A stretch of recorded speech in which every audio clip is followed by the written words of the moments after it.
अब तक खामोश थे, अब जागने का दावा है। जब जनता रोती रही तब किसका पहरा था? अब एक पोस्ट से क्या बदल जाएगा आपका इतिहास? सवाल यही है, आखिर अब तक सन्नाटा क्यों था?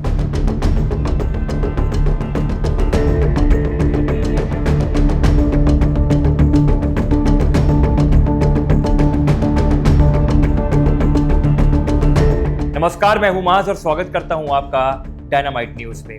आज की सबसे बड़ी राजनीतिक खबर, पेपर लीक जैसे गंभीर मुद्दे पर अचानक राज्यसभा सांसद राघव चड्ढा की सोशल मीडिया पर वापसी का चर्चा बनी हुई है।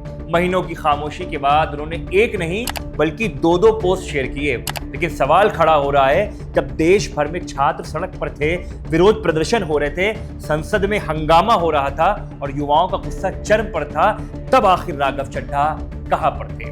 इसी मुद्दे पर सोशल मीडिया दो हिस्सों में बटा हुआ दिखाई दे रहा है। एक पक्ष कह रहा है कि देर आए भाई दुरुस्त आए, जबकि दूसरा पक्ष सवाल पूछ रहा है कि जब जरूरत थी तब आवाज आपने क्यों नहीं उठाई।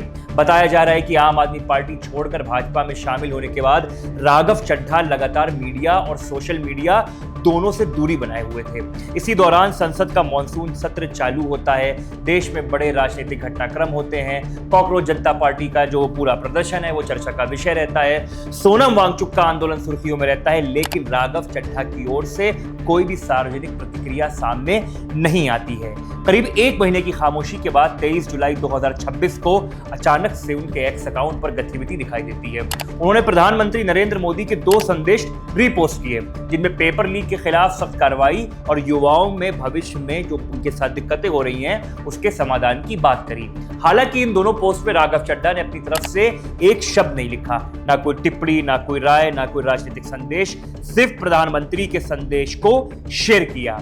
और यहीं से शुरू हो जाता है सवालों का सिलसिला और सवालों की झड़ी।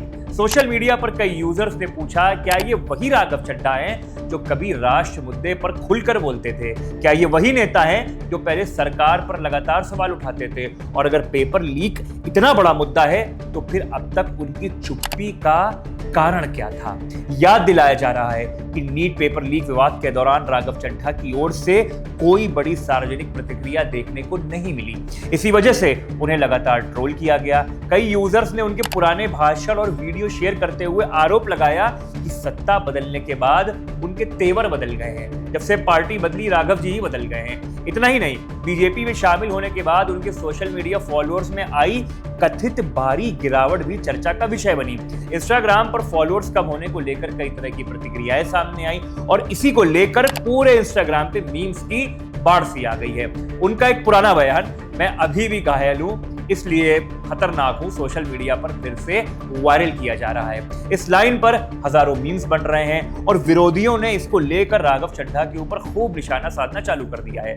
हालांकि राघव चड्ढा ने इन आरोपों को पहले ही खारिज किया था। उनका कहना था कि उनके खिलाफ ये लगाए जा रहे आरोप और षड्यंत्र के तहत चलाया जा रहा कैंपेन झूठा है। उनका दावा है संसद में केवल हंगामा करना नहीं, जनता के मुद्दे को उठाने के लिए जाया जाता है। उनका यह भी कहना था जिस रास्ते पर आम आदमी चल पड़ी है उससे वो सहमत नहीं है और इसलिए उन्होंने अपनी अलग राह चुनी, यानी भाजपा की राह चुनी।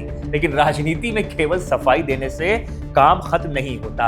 आज का सबसे बड़ा प्रश्न यही है कि क्या सिर्फ 2 रीपोस्ट कर देने से युवाओं का भरोसा आपके ऊपर वापस आ जाएगा? क्या उन लाखों छात्रों के मन में उठ रहे सवालों का जवाब आपको दोबारा मिल पाएगा जिन्होंने पेपर लीक के कारण महीनों की मेहनत पर अपनी जंग लगते देखा है? पेपर लीक केवल एक परीक्षा का मामला नहीं है, ये लाखों युवाओं के भविष्य, उनके सपने, उनके विश्वास का सवाल है। ऐसे में जनता ये उम्मीद करती है कि उनके प्रतिनिधि समय रहते अपनी बात रखें। केवल तब ही राजनीतिक माहौल बदल जाए ऐसा जरूरी नहीं।